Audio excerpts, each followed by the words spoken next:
Principal madam ఇక్కడ ఒక్క నల్ల కూడా పెడతలేదు. ప్రిన్సిపల్ మేడం మరీ ఘోరంగా ఉన్నది. ఇక్కడ మాత్రం పిల్లలు వాటర్ చూడండి, వేస్ట్గా వెళ్ళిపోతున్నాయి వాటర్ మాత్రం. ప్రిన్సిపల్ మేడం ఒక 2-3 నల్లలు కూడా తెస్తలేదు.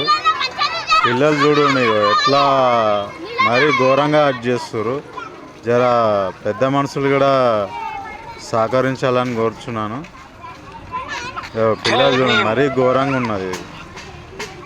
ప్రిన్సిపల్ మేడం కూడా అసలు పట్టించుకుంటలేదు. ఒకసారి యూత్ వాళ్ళు కానీ పెద్ద మనుషులు కానీ జర స్కూల్లోకి వచ్చి అది చేయండి ప్లీజ్.